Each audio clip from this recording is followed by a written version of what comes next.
What's up guys, Novum here. It's about time I stepped out of the shadows. Today I'm going to be talking about Final Fantasy 15 and my final thoughts on the game. This isn't going to be a review, but this is going to be more of a discussion video. I've had about over a month to think about my full feelings for the game, and I've also gotten the Platinum Trophy as well, though it's not too much of a hard accomplishment in my opinion, but I thought I'd make note of that just so you'd know I've gotten the full experience. Just a warning, this video does contain spoilers. So I'm going to open up on a positive note. Back when I played the Judgment demo, you'd know that I had a positive outlook on the game, mostly because there was barely any story and the gameplay was at its most basic form, because obviously it was the start of the game, but I loved the direction it was heading into. The open world action combat was a big accomplishment, and for the final game I'd have to say that compared to all other open world games, Final Fantasy 15 in my opinion still has the best combat in any open world game, and it will probably stay that way for a long time to come. Understand that in a lot of my old videos, I did hype this game up and I had a lot of fun doing so, but I can't help but feel that I misinformed a lot of people too because of how much I believed in the game's advertisement.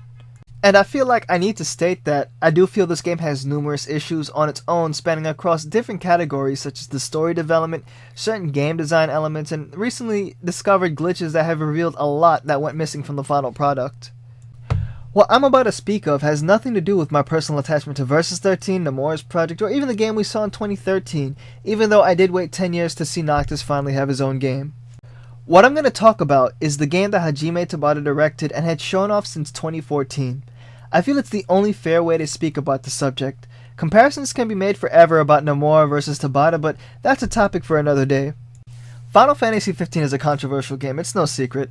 Many people have mixed opinions on it, and I think at this point though, it's safe to say that this game definitely needed more time in development. The game had a lot of letdowns that surprised me when I saw them firsthand, so I'll just go through a few of them, and it's going to be a bit ranty here.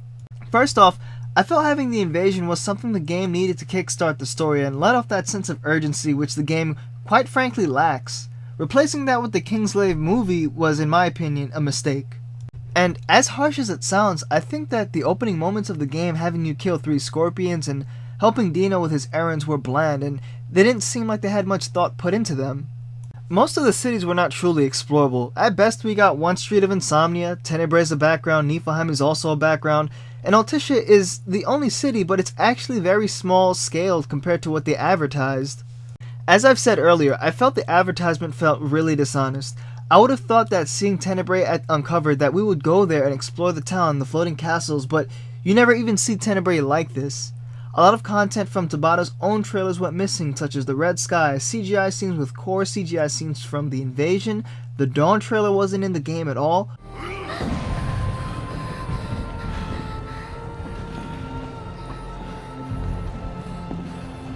I would have thought that it would have made a better opening than Chapter 0, and Chapter 0 in my opinion also served no purpose.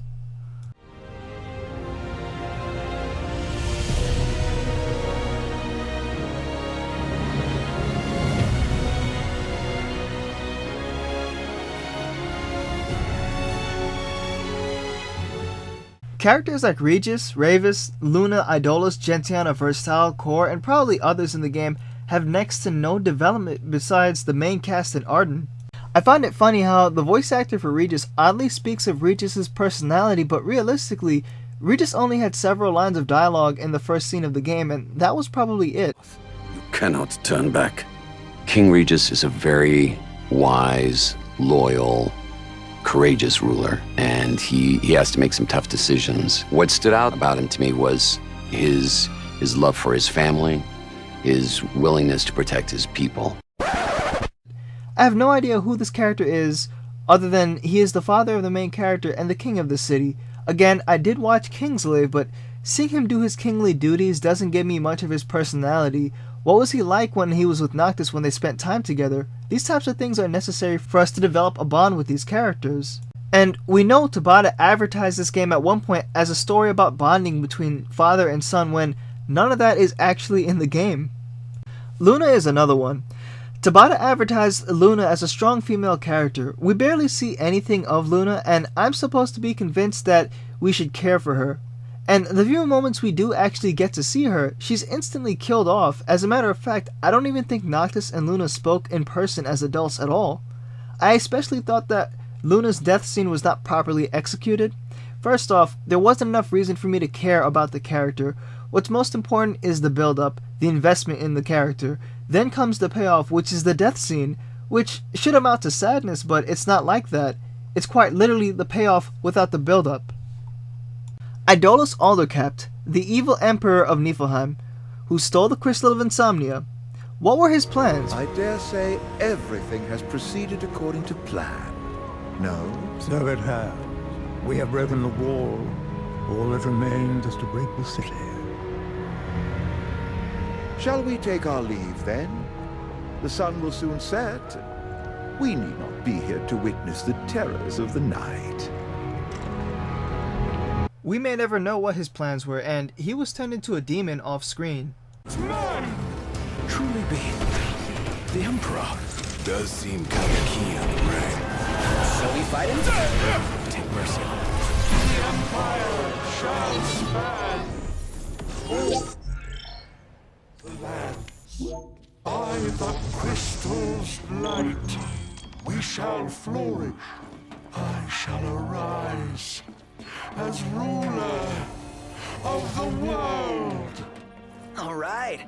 Versatile is another one, creator of the Magitech army, and he only has one scene in the entire game, and he vanishes after that. We may do well to take her alive.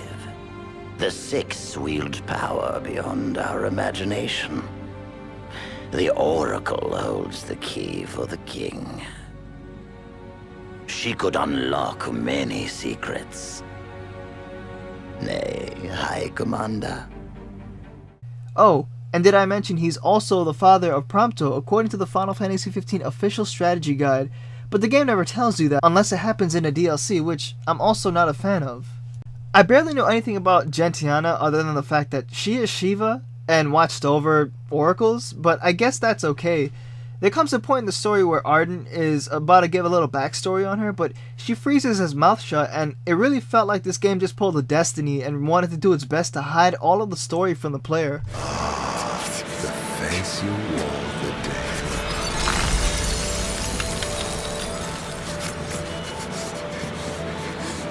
And I've seen people try to defend the game by saying it's a story from Noctis' point of view, but if that were true, why do we get scenes from the point of view of Ravus and Luna or the Niflheim army? It doesn't make sense, and clearly that wasn't Square's intention, which is why they're patching in more backstory for these characters.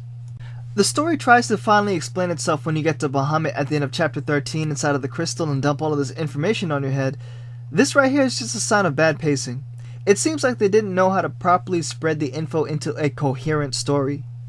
I really felt lied to when Tabata had said that the story would have taken around 40 to 50 hours to complete, when realistically you can complete it in around 18 hours or so. You can make the argument of side quests to increase the playtime, but I disagree. I don't think side quests should count when we're talking about main story content, and there isn't much of it. Now, I'm not a director, but I played a lot of games, and it's when you play a game like this that you start to notice all of the missing essentials of what makes a good game good or a complete game complete, which is why so many complaints around the internet have arose, and it's because it's true there are problems with this game. Post-game dungeons also felt lazy. They copied and pasted the same rooms over 100 times and put the same monsters we had already fought in the base game in the dungeons. After I had beat the dungeons, I thought the post-game was only getting started when I realized the content had already ran dry. I made a video about super bosses and what I was hoping from them, but as it turns out, Adamantois was the only super boss this game had. I will admit that besides the bad camera and the fact that the boss fight was easy, I did actually really enjoy the battle. Ultimately, I do feel bad for Tabata. He was tasked with something too big to handle, a project that was initially planned to be several titles compacted into one large title. It was something too complex to achieve, especially when the engine you are using wasn't even fully completed and was being developed side by side with the game, which is probably not optimal. At the same time though, I think Tabata had made quite a few mistakes himself, and he set himself up for this when he was marketing Final Fantasy XV. If anyone remembers Gamescom in the year 2015, that was the year they showed off the Dawn trailer, and the internet was vocal about how unhappy they were. Tabata had hyped up Gamescom to be that big marketing push for Final Fantasy XV, and we thought that it meant something because he was skipping out on E3, which we now know it was to avoid clashing with the announcement of Final Fantasy VII Remake. But the mistake here was when it came to the internet, they returned backlash, and Tabata came out a day or two later stating that the release window would be 2016. This actually is something that I believe he wasn't supposed to say, and I felt that the fans definitely pressured Tabata into rectifying the situation. With that said, the office over at Business Division 2 probably got really intense where they just had to rush the game out and ultimately scrap areas which players have found by breaking out of the map in different places. You can actually swim in Altissia and find different locations. You can break out of Cartanica and run all the way to Niflheim. Like, this was supposed to be an actual playable region.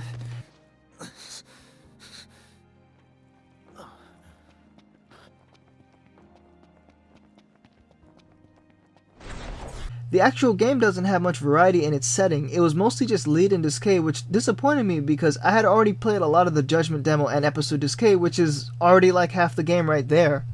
I could go on about the amount of things that are missing from the game, but there are enough videos out there that show glitches to get to many different places that went unused, and there had already been quite a few leaks from 4chan where a dev spoke about the amount of cut content. And at this point, I'm probably not going to discredit 4chan because for those who don't know, there was an anonymous leaker who leaked the full summary of Final Fantasy XV in June of 2016, which is a shame.